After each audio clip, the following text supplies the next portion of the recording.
Okay, so just a little update, and I probably can zoom in. I just fueled my truck. Oh, I won't do it.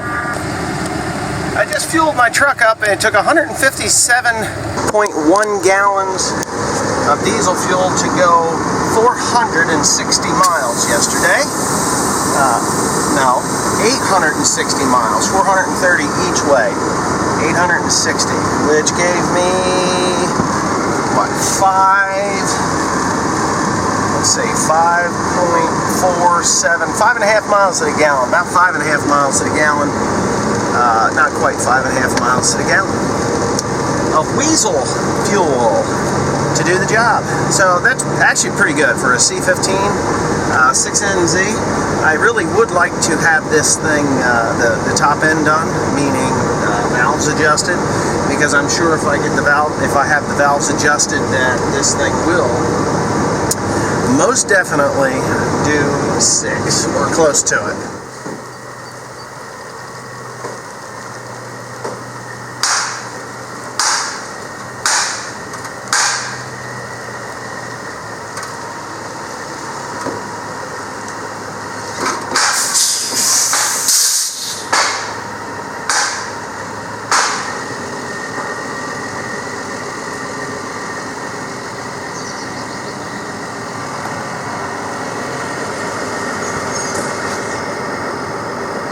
Why is this thing so blurry?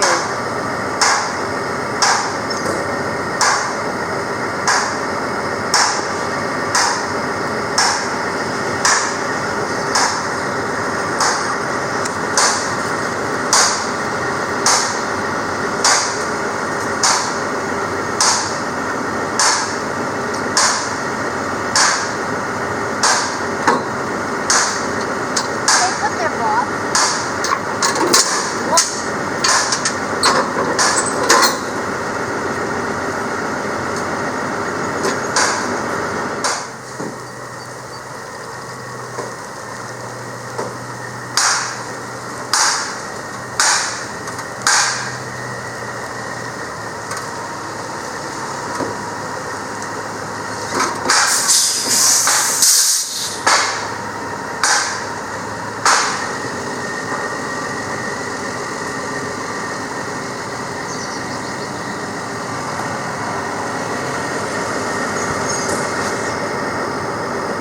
Why is this thing so blurry?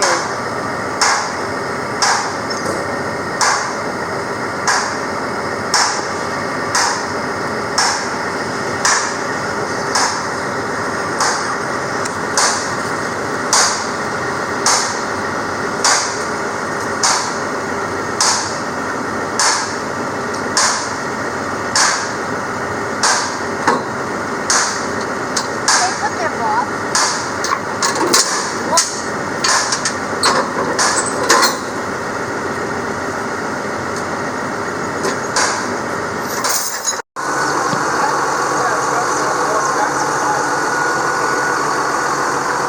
That's a Pennsylvania truck. There you go. That looks like the Coast Guard. I believe it probably is. Yeah, that's what that is. So a little known fact about the Coast Guard. Coast Guard ships actually cross the Atlantic and I believe the Pacific as well, and they go to places like Japan and England.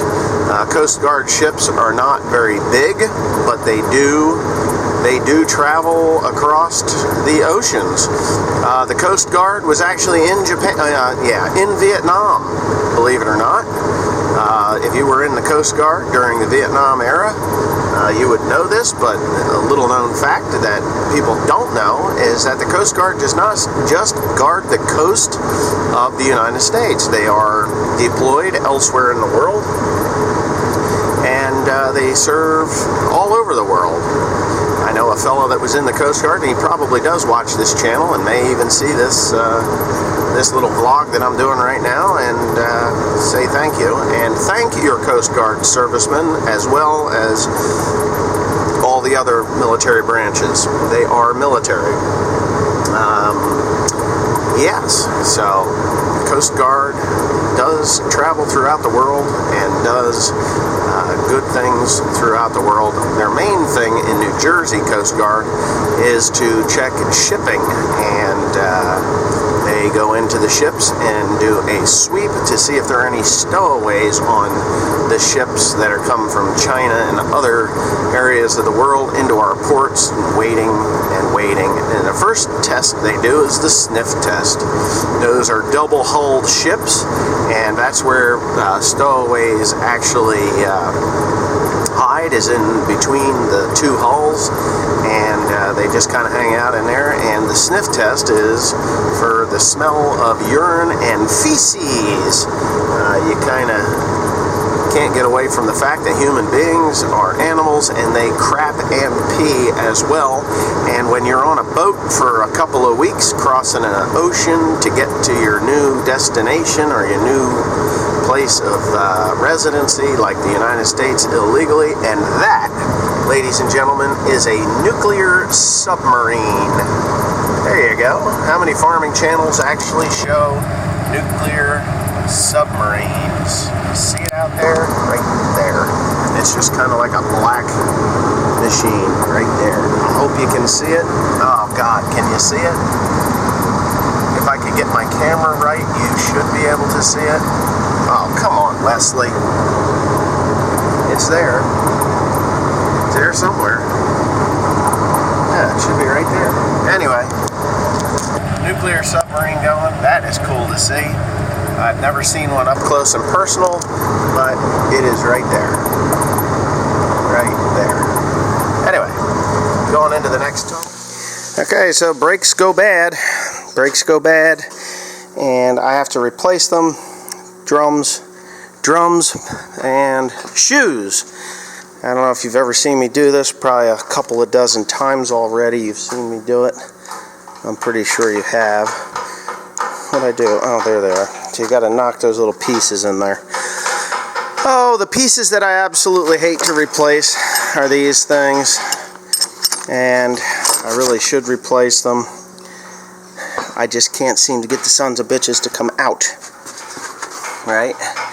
And I was pretty certain that I put new ones in there. I just can't remember. And I don't want to heat them because they're a pain in the ass, but I got some kind of a bug biting me in the back of my head. Anyway, I might just leave the old ones on there. I know there's going to be some complaints about that, but I don't know. Maybe I won't. I got a sledgehammer there. Maybe we should just whack at it a couple of times and see if it moves. If it does, then we'll make it work. Yay, I'm recording. Okay, so I have the new tires on the back axle here. I let that down, duh. Anyway, these are specific trailer tires. They're specific for trailers. They don't seem to have a very deep tread to them, but apparently they are designed specifically for trailers. They are a Galaxy tire. They were expensive. They're Virgin tires. They were $320 a piece. Excuse me, $320 a piece. I opted for new rims. Years ago, when I had Carl working for me, Carl was all about super singles. Well, super singles on a trailer like this do not last. You can see that tire right there. This is what was happening to all of them.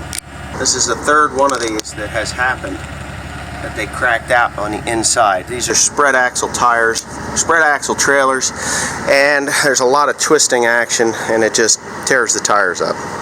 So you can see this is a recap or recap, and this is a recap. This one, I think, totally. Yeah, this is a recap Michelin, and what I'll use these for is the wagon, the hay wagon.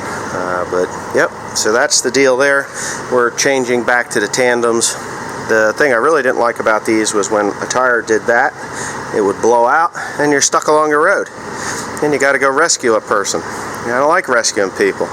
Whereas at least with a tandem, if one blows out, you can get to your destination or get off the road in a decent area. Many times now, 3 times now? 3 times now. We've had that crack out business. Twice I've had to rescue. I don't like doing that, especially along the road, the highway. Don't like the highway rescue. Not a fun thing. So what I'm going to do is that Milwaukee gun. This is a 1-inch Milwaukee fuel. These things are awesome. There's fire going on over there. What the hell's he doing? Well, whatever. Melting stuff. Anyway, so this 1-inch gun will spin off these trailer tires. So I'll just kind of set you up there.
Okay, that was pretty easy.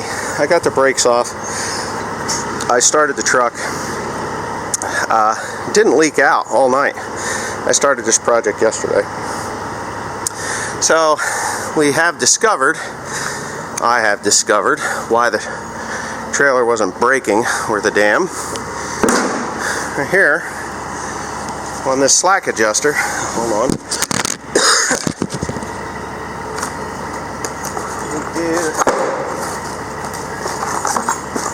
I got new slack adjusters.